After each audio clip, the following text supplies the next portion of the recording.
اللہ کے نبی صلی اللہ تعالیٰ علیہ وسلم ارشاد فرماتے ہیں، قیامت کے قریب میری اولاد میں ایک میرا بیٹا پیدا ہوگا جس کا نام محمد ہوگا، حضور صلی اللہ علیہ وسلم کے نام پر ہوگا، اور دنیا اسے لقب سے یاد کرے گی مہدی کے نام سے۔ اور حضور اکرم صلی اللہ علیہ وسلم نے ارشاد فرمایا، میری نسل میں، میری اولاد میں، حضرت فاطمہ کی اولاد میں جب وہ پیدا ہوں گے دنیا میں اور پھر ان کی خلافت قائم ہوگی، تو فرمایا گیا کہ پوری دنیا میں صرف اور صرف اسلام غالب آ کر رہے گا۔ اب وہ زمانہ کب آئے گا؟ ہاں، اللہ کا وعدہ برحق ہے۔ اللہ نے فرمایا یہ دین پوری دنیا پر غالب آ کر رہے گا، چاہے تم پسند کرو نہ پسند کرو۔ اب میری گفتگو کو بھی بہت سارے لوگ ناپسند کریں گے، وہ یہی کہیں گے ایک سامپردائک بھاشن ہے، یعنی ایک دوسرے کے بھید بھاؤ کی بات نہیں۔ عزیزان گرامی وقار، اب رسول پاک صلی اللہ تعالیٰ علیہ وسلم کے فرمان کا مقصد میں آپ کو سمجھاؤں۔ حضور نے فرما دیا، قیامت کے قریب میری اولاد میں میرا ایک بیٹا پیدا ہوگا جس کا نام میرے نام سے مشابہ ہوگا، یعنی محمد، اور اسے پورا زمانہ امام مہدی۔ رسول پاک صلی اللہ تعالیٰ علیہ وسلم کے فرمان کا مقصد میں آپ کو سمجھاؤں۔ حضور نے فرما دیا، قیامت کے قریب میری اولاد میں میرا ایک بیٹا پیدا ہوگا جس کا نام میرے نام سے مشابہ ہوگا، یعنی محمد، اور اسے پورا زمانہ امام مہدی کے نام سے یاد کرے گا، اور وہ پوری دنیا میں، کائنات میں اسلام کو غالب لا کر رہیں گے۔ اسی زمانے میں عیسیٰ علیہ السلام کا نزول بھی ہوگا۔ حضرت عیسیٰ علیہ السلام آسمانوں پر آج بھی باحیات ہیں، یہ ہمارا عقیدہ ہے سارے مسلمانوں کا۔ امام مہدی کے زمانے میں عیسیٰ علیہ السلام اتریں گے۔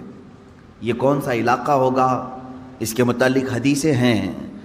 حضرت امام مہدی کا جو ظہور ہے یہ کب پیدا ہوں گے یہ نہیں معلوم، ظاہر ہوں گے، پیدا ہو چکے ہوں گے، آج بھی ہو سکتا ہے، ممکن ہے، پاسبل ہے۔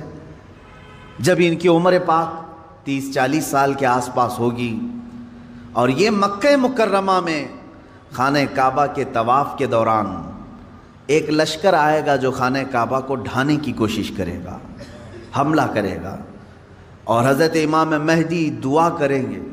آپ کی دعا کی بدولت اللہ تعالیٰ اس آئے ہوئے لشکر کو زمین میں دھنسا دے گا۔ لوگ اسی دن پہچان لیں گے اور ان کے ہاتھ پر خانہ کعبہ کے سامنے بیعت کریں گے۔ اب یہاں سے امام مہدی کا ظہور ہوگا، لیکن اتنا آسان نہیں ہے کہ سب مہدی مہدی کرتے ہوئے ان کے پیچھے چل پڑیں گے، بلکہ ان کے جانی دشمن بن جائیں گے وہاں کچھ لوگ جو ان کو قتل کرنے کی یا ہلاک کرنے کی کوشش کریں گے۔ امام مہدی اپنے متبعین کو لے کر ملک شام کی طرف چلے جائیں گے۔ اب ملک شام وہ ہے جس زمین کو میرے آقا صلی اللہ تعالیٰ علیہ وسلم نے ارشاد فرمایا یہ حشر کی زمین ہے، یہ حشر کی زمین ہے، سارے لوگ ہانکتے ہوئے ادھر ہی لے جائے جائیں گے۔ آج شام سے سب بھاگ رہے ہیں، بمباری ہو رہی ہے، لیکن میرے آقا نے فرمایا ایک زمانہ ایسا آئے گا کہ سب ہجرت کر کے ملک شام کی طرف جا رہے ہوں گے، سب جمع ہو رہے ہوں گے، ملک شام جمع ہو رہے ہوں گے، اور وہاں امام مہدی پہنچیں گے، اور وہاں آپ کی خلافت قائم ہوگی، اور عدل و انصاف اس قدر ہوگا کہ پھر وہ زمانہ آئے گا کہ شیر اور بکری ایک ساتھ چر رہے ہوں گے، کوئی ایک دوسرے پر حملہ نہیں کرے گا، اتنا امن قائم ہوگا۔ یہ رسول پاک صلی اللہ علیہ وسلم کی احادیث میں ہے۔ اب امام مہدی کی امامت کے دوران وہ فجر کا وقت ہوگا جب حضرت عیسیٰ علیہ السلام آسمان سے اتریں گے، اور جماعت کھڑی ہونے والی ہوگی، قائم ہونے والی ہوگی۔ حضرت عیسیٰ علیہ السلام ایسے اتریں گے جیسے ان کے جسم پر نہائے ہوئے قطرے ٹپک رہے ہوں۔ آپ کو حضرت امام مہدی پہچانیں گے اور آپ کو لا کر کے مصلی کی طرف بڑھائیں گے۔ نبی اللہ ہیں، روح اللہ ہیں، عیسیٰ ابن مریم سلام اللہ علیہ، قرآن پاک میں جن کے تذکرے ہیں وہ ہوں گے، کوئی ایک دوسرے پر حملہ نہیں کرے گا، اتنا امن قائم ہوگا۔ یہ رسول پاک صلی اللہ علیہ وسلم کی احادیث میں ہے۔ اب امام مہدی کی امامت کے دوران وہ فجر کا وقت ہوگا جب حضرت عیسیٰ علیہ السلام آسمان سے اتریں گے، اور جماعت کھڑی ہونے والی ہوگی، قائم ہونے والی ہوگی۔ حضرت عیسیٰ علیہ السلام ایسے اتریں گے جیسے ان کے جسم پر نہائے ہوئے قطرے ٹپک رہے ہوں۔ آپ کو حضرت امام مہدی پہچانیں گے اور آپ کو لا کر کے مصلی کی طرف بڑھائیں گے۔ نبی اللہ ہیں، روح اللہ ہیں، عیسیٰ ابن مریم سلام اللہ علیہ، قرآن پاک میں جن کے تذکرے ہیں، وہ اللہ تبارک و تعالیٰ کی نشانیوں میں سے ایک نشانی ہے، وہ عیسیٰ آئیں گے۔ اب وہ نبی جب امام مہدی ان کو آگے بڑھائیں گے، حضرت عیسیٰ علیہ السلام امامت کے لیے آگے نہیں بڑھیں گے، اور کیا فرمائیں گے؟ ارشاد فرمائیں گے کہ یہ مصلی امامت امت محمدیہ کا حق ہے، آپ امت مصطفیٰ ہیں، آپ امامت کریں، ہم مقتدی بنتے ہیں۔ اللہ اکبر، رسول پاک صلی اللہ علیہ وسلم کے مقتدی بنے سارے انبیاء، یہ تو معلوم ہے، لیکن رسول کی ایک امتی کے مقتدی بھی عیسیٰ علیہ السلام بن رہے ہیں۔ میرے عزیزو، یہاں نبوت کا درجہ گھٹانا مقصد نہیں ہے، بلکہ یہاں امت مصطفیٰ کی فضیلت بتانا ہے۔ امام مہدی کی امامت ہوگی، اس کے بعد پھر جو دنیا میں حالات ہوں گے وہ کیا ہوں گے؟ دجال آ چکا ہوگا، اور دجال اپنے فتنے پھیلا رہا ہوگا، اور اب دجال کو کون مارے گا، کون ختم کرے گا؟ سارے لوگ پریشان ہو چکے ہوں گے، قتل عام کر رہا ہوگا لوگوں کو، ایمان والوں کا، جو اسے خدا کہے اسے چھوڑ دے، اور جو اسے خدا نہ مانے اسے دونوں پیر پکڑ کر چیر دے یا گرم کھولتے ہوئے تیل میں ڈال دے، ظلم و ستم کی حد کر دے گا۔ کچھ لوگ ڈر کر کے کفر کر دیں گے، شرک میں مبتلا ہو جائیں گے، اور کچھ ایمان پر قائم رہیں گے، لیکن یہ زمانہ زیادہ دن تک نہیں چلے گا۔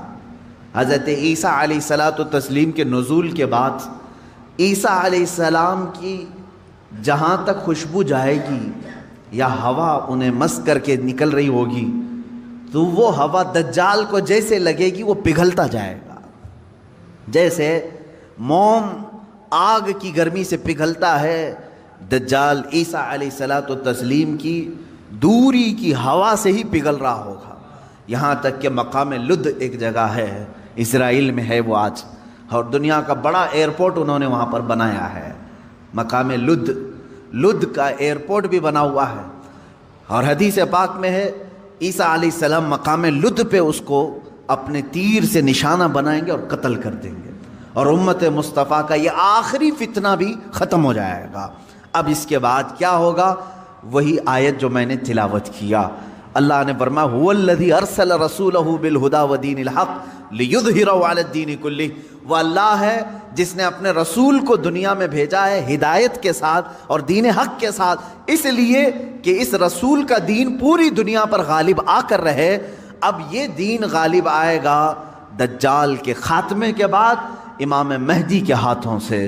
ہر ملک یا ہر سلطنت جہاں کہیں تخت ہوگا وہاں پرچم صرف اسلام کا لہرا رہا ہوگا۔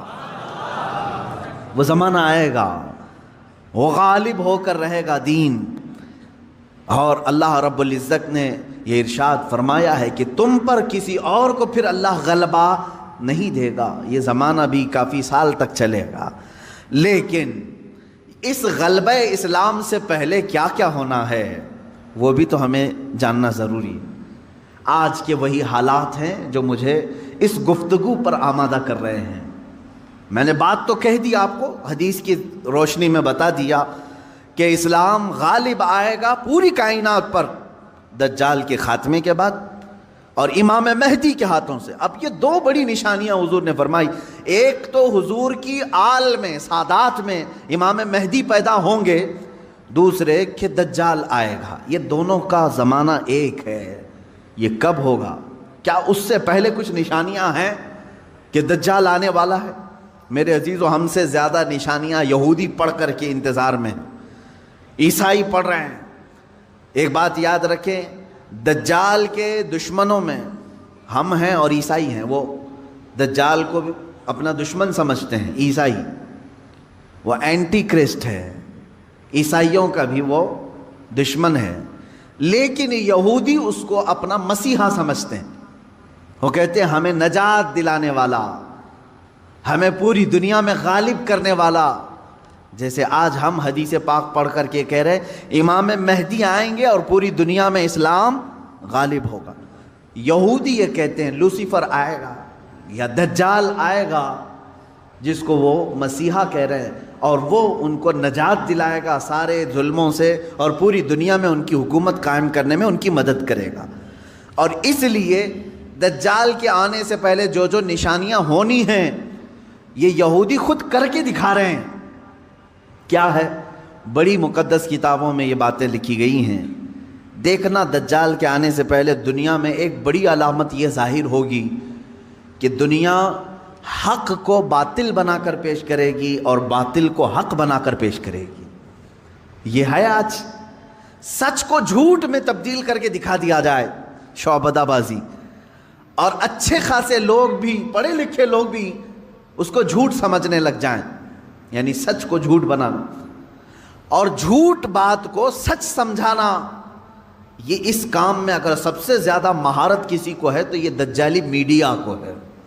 میڈیا آج دجال کے آنے کے راستے ہموار کر رہی ہے, اور خود عالمی میڈیا کی بات کر رہا ہوں میں, پوری دنیا کی میڈیا اس میں ملوث ہے. ذہنوں کو ڈائیورٹ کر دینا, اصل مدے سے بھٹکا دینا, یہ کام کون کر رہا ہے آج؟ سب سے زیادہ میڈیا کر رہی ہے. میرے عزیزو, سچ بات کو جھوٹ بنا کر پیش کرنا یہ دجال کے آنے سے پہلے ہوگا, اور کثرت سے ہوگا, کثرت سے ہوگا.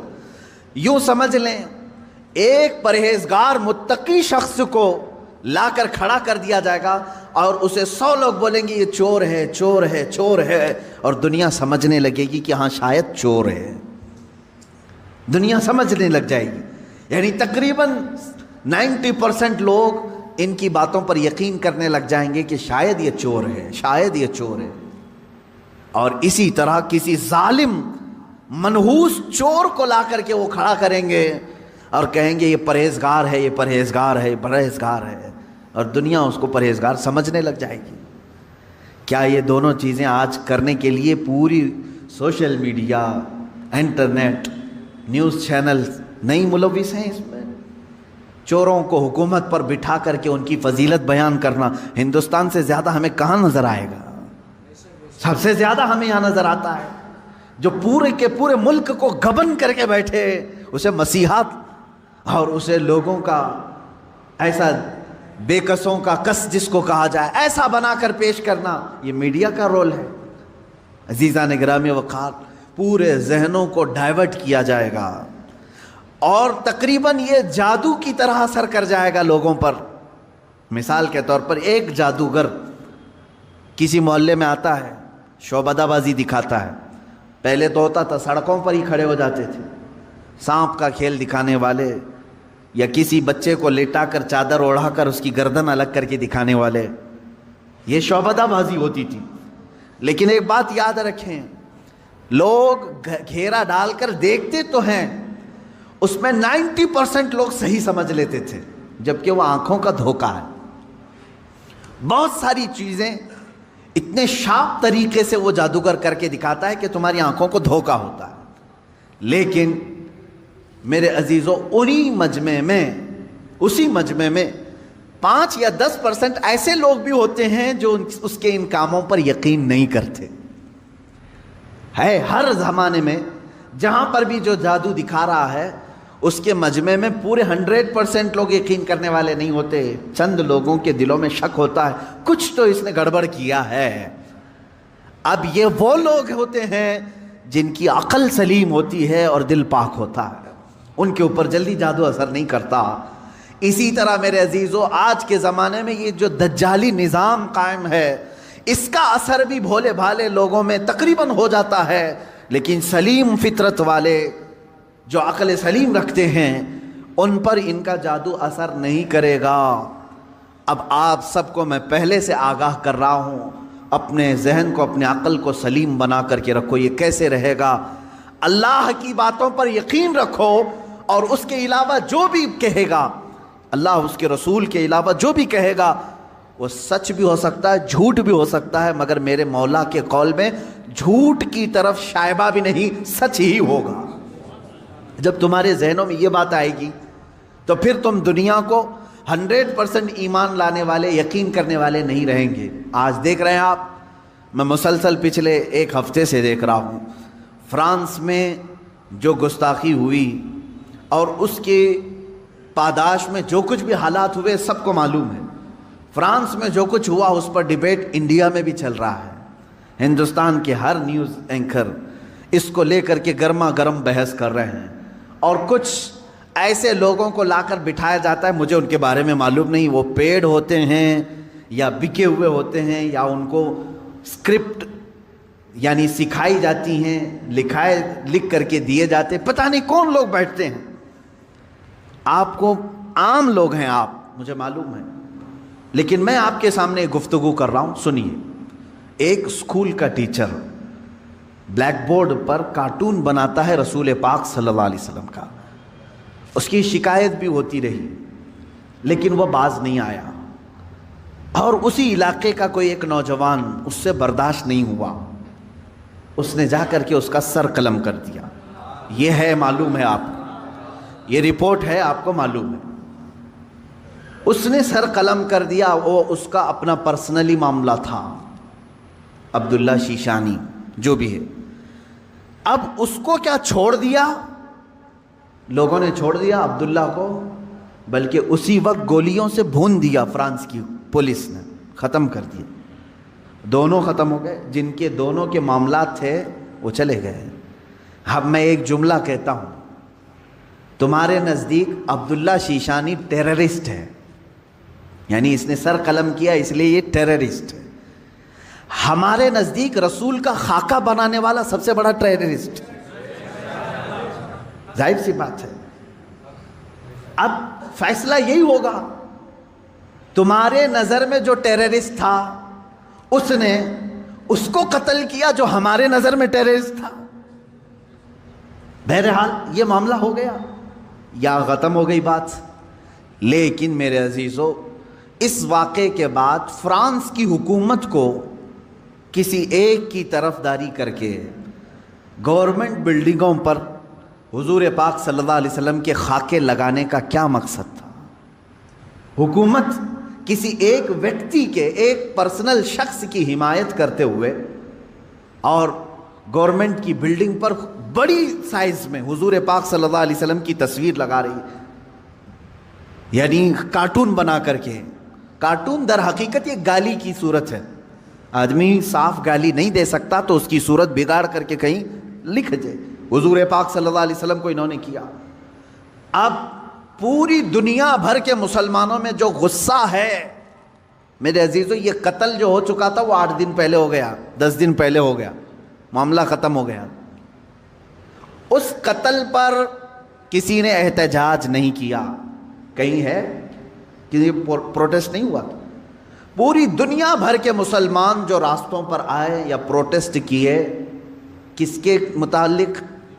فرانس کی حکومت نے جو یہ غلطی کی ہے، اپنی عمارتوں پر، گورنمنٹ کی بلڈنگوں پر جو رسول پاک کے خاکے لگائے، اس کے خلاف پوری دنیا بھر کے مسلمانوں کو غصہ ہے، اور سب آئے۔ یہ بات صاف صاف میں بتا رہا ہوں آپ کو، سنیے۔ آپ کا میرا غصہ بھی کس پر ہے؟ دیکھیں، ٹیچر کا معاملہ ختم ہو گیا، اس نے کیا تھا، سامنے والے نے مار دیا، وہ معاملہ ختم ہو گیا، وہاں ختم ہو گئی چیز۔ اور جس نے قتل کیا اس کو بھی تم لوگوں نے نہیں چھوڑا، وہ بھی اس کو بھی گولیوں سے مار دیا، معاملہ ختم۔ لیکن ایک گورنمنٹ کا بلڈنگ پر اس طرح سے تصویریں لگانا، یہ در حقیقت پوری دنیا کے مسلمانوں کو جھنجھوڑنا تھا، پوری دنیا کے مسلمانوں کے دلوں پر ضرب لگانا تھا۔ اب ہم پروٹیسٹ کیے، آپ پروٹیسٹ کیے، ہم نے کہا، لیکن ہندوستان میں آنے کے بعد اب دجالی نظام کی جو میڈیا ہوتی ہے یہ کیا کرتی ہے؟ پورے بحث کو ڈائیورٹ کرتی ہے، پورے مدے کو ڈائیورٹ کرتی ہے۔ یہ سارے جتنے پروٹیسٹ ہو رہے ہیں، نیوز والے اسے کیا دکھا رہے ہیں جانتے ہیں آپ؟ نیوز والے یہ دکھا رہے ہیں کہ دیکھو، ایک ٹیررسٹ کی حمایت میں اتنے مسلمان ہندوستان کی سڑکوں پر آ گئے، یعنی عبداللہ شیشانی نے جو قتل کیا ٹیچر کا، اس کی حمایت میں یہ سارے لوگ کھڑے ہیں، اور پورا ڈیبیٹ اسی پر چل رہا ہے۔ کیا آپ لوگ ہندوستان میں رہ کر کے ایک قتل کی حمایت کرتے ہیں؟ ایک قتل کی حمایت کرتے ہیں؟ ہم نے کہاں یہ قتل کے متعلق پروٹیسٹ کیا ہے؟ بتاؤ ذرا صحیح۔ اس عبداللہ نامی لڑکے کا کسی ایک کے ہاتھ میں بینر آیا پوری دنیا میں کہیں پر کہ اس کے قتل کی حمایت میں پروٹیسٹ ہو رہا ہے؟ میرے عزیزو، پورے مدے کو ڈائیورٹ کرنا یہ میڈیا کا کام ہے، جبکہ انہیں معلوم ہے کہ پوری دنیا کے مسلمان جو پروٹیسٹ کر رہے ہیں وہ قتل کے متعلق نہیں، بلکہ وہ فرانس کی گورنمنٹ کی حرکتوں پر پروٹیسٹ کر رہے ہیں۔ اب اس کی ایک مثال میں آپ کو بتا دوں۔ یہ میڈیا اینکرز یہ کہتے ہیں کہ فرانس کا وہ اندرونی معاملہ ہے، وہ اندرونی معاملہ ہے، وہ چاہیں ان کو فریڈم آف ایکسپریشن ہے، وہ سیکولر ہیں، وہ چاہیں تو کسی ایک ویکتی کی حمایت کریں اور بلڈنگ کی پوری تصویر لگا دیں رسول پاک صلی اللہ تعالیٰ علیہ وسلم کی تصویر سے۔ میرے عزیزو، اگر یہ فرانس کا اندرونی معاملہ ہے تو انڈیا میں ڈیبیٹ کیوں ہو رہا ہے؟ آپ کے نیوز روم میں یہ بحث کیوں ہو رہی ہے؟ آپ یہ سمجھیں اس زمانے کا سب سے بڑا خطرناک جال یہ میڈیا ہے، نیوز کا جو، اب ظاہر سی بات ہے یہ ہماری بھی کلپس اٹھا کر کے چلائیں گے اور پھر ہمیں بھی بتائیں بھڑکاؤ مولانا ہے، سامپردائک پھیلانے والے ہیں، ہماری گفتگو کو کاٹ کر کے پیش کریں گے، ان کا کام ہی وہ ہے۔ لیکن میں آپ کو بتاؤں کہ پورے ہندوستانی مسلمانوں کے دماغ کو ڈائیورٹ کر رہا ہے کہ تم لوگ جو پروٹیسٹ کر رہے ہو ایک قتل کی حمایت میں کیسے پروٹیسٹ کر رہے ہو؟ ان سے کوئی بھی ڈیبیٹ میں بیٹھنے والا یہ نہیں کہہ رہا ہے، بلکہ وہاں ثابت کرنے کی کوشش کر رہے ہیں قتل ایسا ہو سکتا ہے، ویسا ہو سکتا ہے۔ میرے عزیز، یہاں کہنا تو یہ چاہیے تھا قتل ہوا اور اس کے مقابل میں جس نے قتل کیا اس کا بھی قتل ہو گیا، ہم اس مدے پر بات نہیں کر رہے ہیں، ہم تو گورنمنٹ کے خلاف بات کر رہے ہیں جو فرانس کی حکومت نے اپنی عمارتوں پر میرے آقا کی تصویر کشی کی ہے، ہم اس کے خلاف کھڑے ہیں۔ اب مجھے ایک بات بتائیں، کیا کسی ایک شخص کے کچھ ایسا قتل کرنے کی بنیاد پر پوری دنیا بھر کے 180 کروڑ مسلمانوں کے نبی کی توہین کرنا جائز ہو سکتا ہے؟ جائز ہو سکتا ہے؟